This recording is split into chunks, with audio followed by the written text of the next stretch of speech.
work fast, do more, take risk. And so for me, I'm always going to show up and do whatever I need to do and work the hardest and bust my ass and do my part. And then the rest, I'm just going to leave it up to him. I agree with that. And so it's like, I'm doing my part, you know? Like, for example, when I had the restaurant, it obviously wasn't the right vehicle that I needed to be in, right? And so I had to be removed from that and put somewhere else. However, when I was in it, I believed 100% without a shadow of a doubt that that was the right thing that I needed to do. So I showed up like my life depended on it. I showed up and I did everything I can. I worked. I was there the first. I left the last. I put my money where my mouth was. I did everything as if that was the thing I'm going to spend the rest of my life doing. But it wasn't. So I got removed and I got put somewhere else. And then again, that thing, I showed up like never did I ever think, you know, what if this doesn't work? What if this is not the right thing? That's why I hate when people talk about plan Bs, talk about safety nets and having, this thing for a rainy day. And it's like, dude, if you live in Florida, it rains every freaking day. You know what I mean? So it's like, there's a great book by Matt Higgins, one of the guest sharks. You were talking about Shark Tank earlier. And his book is Burn the Boats. Incredible book. There's actually a study that was done by Warren School of Pennsylvania. They took two groups. One of them, they said, this is the result that we want you to go for, and you don't have any other option but to do it. The other group, they gave them a plan B. They said, if this doesn't work, no worries, you can do this other thing. The group that did not have a plan B performed by 67% better than the second group. Although they both had the same resources, both have the same smarts, they both were tested, started from the same place. These guys achieved a 67% higher result because they was do or die, where these guys had a plan B. So it's like, I'm going to show up, work the hardest, no plan Bs. I'm going to go in like my life depends on it. And then if it doesn't work, it doesn't work. But I'm going to go in like it's my life depends on it, you know? People have this stigma that just because you work hard, you deserve success. No, you don't. And you don't. You don't, right? You could be working hard at the wrong thing. Yes. You could be working hard and not getting good at it. Yes. Right? So to me, what you said about working fast, to me, the way I translate that is being very effective at what you do. Yes. Right? And being able to extract as much result as possible from the thing that you do. Yes. How does someone that comes into a world of entrepreneurship, business, and say, okay, well, I'm working hard. I'm spending 10, 15 hours a day at my business, but I'm not getting the result I desire. If you're coaching them today,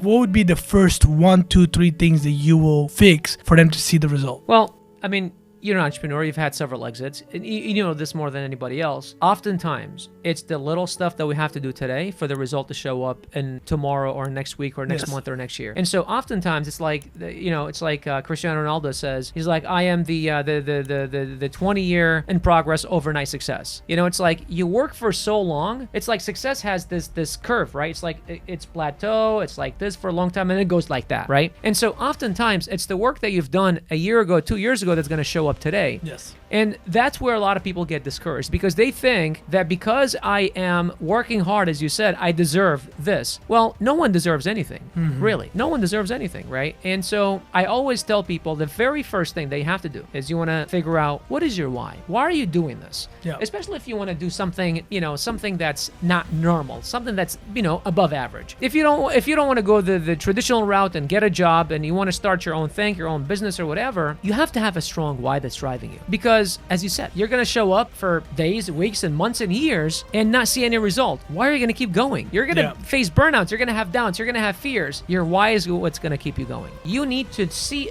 a light at the end of the tunnel and say, that is worth all the bullshit that I'm going through today. So that's the very first thing you have to come up with. And the more reasons why you're doing it, it's more important. As I told you earlier, one of my goals is to have a $500 million exit by 2028. Every Sunday, I have a Sunday routine that I ask myself during a series of questions. The last question that I ask myself is, why 500 million by 2028? And I write all the reasons why. And then every reason, every time I write it, I say, okay, let's think through this. Why is that? How will that change my life? How will that change the lives of those around me? And I live through that, and I manifest it, and I feel it emotionally, right? And I live through what life will look like then. Yeah. Because, man, we're going through stuff right now that it's like, I don't need to deal with this bullshit right now. Like, why am I going through? Why am I putting myself through this? It's because of that future future. So that's the very first thing. The second thing, once you know what your why is, you got to choose a vehicle that actually has the potential of getting you there. Because, Warren Buffett says, it's not about how hard you row, but it's about the boat that you're in. Yes. Right? And so,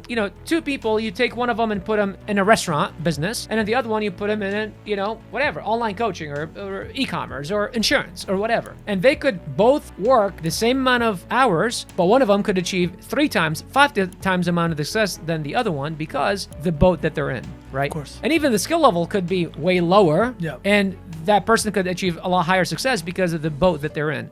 So you got to choose a vehicle that you see yourself sticking to for a minimum of 2 to 3 years. Minimum. Like if you're not willing to put in a minimum of 2 to 3 years, like stop. Yeah. Right? So a vehicle that has the potential of getting you there, and then also that you see yourself sticking with it for at least 2 to 3 years. And then number 3, I would say find someone who's where you want to go and learn from them. That's literally the only shortcut to success that I've found. It's like, regardless what it is you're trying to do, someone else has done it before you. Yeah. I've founded 9 businesses. The first 7 failed miserably. And when I look at why the first 7 failed was one simple many things, but one massively, impactful thing that made the reason why those failed. And that was because I was trying to do everything by myself. Yeah. Everything. I was trying to figure out how to do this and that and the other. Like you just said, Patrick Bet-David took you guys from 5 to 40. It's like, yeah, because he's done it before. Yeah. And he's like, yeah, dude, do that, do this, don't do this. Okay, come on, seriously? Sure. Change this here. Boom, right? Sure. Because he's done it before. Yes. Even if you're trying to go to the moon, there's 3 people right now trying to go to the moon at the same time. So it's like someone has done anything you're trying to do by yourself. Yes. Stop it. Stop it, And the problem is oftentimes you'll run out of runway before you take off. Yeah. Yeah. One of the things I want to piggyback off is knowing your why, right? Yes. And how you have a Sunday routine of breaking that down. Yes. Right? I teach a strategy that has helped me tremendously. It's called 7 Whys, right? Okay. And if anyone watching this and you want to go and try, let's just say you want to lose 30 pounds. Yes. First thing, ask yourself, why do I want to lose 30 pounds? I love it. Because I have to be healthy, because I want to look sexy. Yes. Okay. Now, whatever answer you give, why do you want to look healthy? Yes. Why do you want to look sexy? Yes. Because my kids are counting on me. Whenever I'm playing with them, I'm out of breath. Okay. Why are you out of breath? What are the habits that you're currently doing? How are you consuming? What type of food you're consuming? How are you treating your body? Why is this happening? Boom, and you keep going. Yes. And what happens, by the time you get to the 7th why, yes, you have such a clarity, yes, that you're like, wow, look at this. I know exactly why I need to do this. Yes. Not just why I'm going to do it, but why I need to go ahead and get it done. Exactly. Because it's so precise and so clear, and it has helped me in any, I would say, area of my life. Finances, relationship, business, health, anything I do, it's always 7 whys. Let me go ahead and ask myself 7 times why I got to do this. Yes. And it gets you to clarity. Yes. I love Second thing is I want to discuss with you is that you mentioned that it's about the boat you're in. Yes. Right? And I think it's also important to know who's in that boat with you. Yes. Because you and I discussed the environment early on in your life. Yes. How we come from Middle Eastern families, and I can relate to you 100%. It's like you go and spend time with your family for a day. It's great. Everybody's happy. Everybody's eating. They're drinking. Everybody's dancing. But then more you spend time with your family, it's kind of like now the things are going sideways because it's always somebody in somebody's throat. There's always some type of jealousy, resentment, something. So environment, I think, is so important because you could be in the right boat, but with the wrong people, and those people are not rowing the boat, and you're doing it all yourself. They're adding water into it. And they're adding water, poking holes, and Yep. you're like, why is this not moving? Yep. Why am I not getting further? And it's because you have the wrong people by your side. There's so one of our core values, we have 5 core values at BJK University. Nice. Third core value is together we win. Alone you go fast, together we go far. And this was something that I witnessed my father, actually. My father has given me a lot of indirect knowledge and indirect mentoring. He's never sat me down and talked to me, but I've through observing his life, I've accumulated a lot of knowledge. And one of it was he operated businesses in the 70s, 80s, and 90s where it was like very stick carrot type of management, do this or else. Yeah. And my first business that I operated by myself was the restaurant, and that's how I operated. And I remember the day that it burned down, I had one of the cooks that I had fired a couple months prior texts me the day, like an hour after it burned down. He's like, I bet that pizza is pretty well done now, right, asshole? Ha ha ha ha. Right? I was like, damn. And what I realized is it's because of the leader that I was. And I was like, I heard a quote somewhere. Someone said, when you're gone, people are not going to remember how much money you made, but how much of a positive impact you made in their lives. And so I'm like, well, my personal mission in life is to create a lasting impact. Yeah. And so what that means for me is 50, 100, hundreds of years after I'm gone, I want to have created something in the world where people look back and say, had Bashar not built that thing, my life that I know it today would not be the same. Yeah. And so today I know how to do that through BJK University. So our mission at BJK University is to impact 1 million lives by 2030 through empowering families with skills they can turn into income. Because we believe that if we can help you fix your bank account, we can help you fix a lot of other things in your life, right? It all starts with your bank account.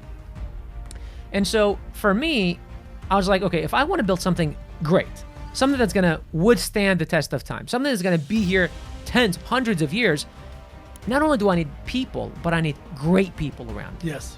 I need great people. And so to go back to your point of the people that are on the boat with you, very important. Yes. And that's why I truly believe that as leaders, probably the most important job that we have is, outside of just leadership, is recruiting, right? And knowing how to recruit people, knowing how to lead these people, knowing how to put them in the right seats, knowing how to incentivize them, knowing how to provide them the type of environment that they can thrive, not only survive, but also thrive. Sure. Have a vision big enough where their visions and their goals can fit inside. Yeah. And that's something that it's again, another conversation I had with my therapist this morning. Another thing that I'm still trying to learn and figure out. It's like, okay, now I think I know how to lead. And 6 months later, it's like, okay, that was dumb. Okay, but now I think I know how to lead, It's like always evolving, always growing, Of course.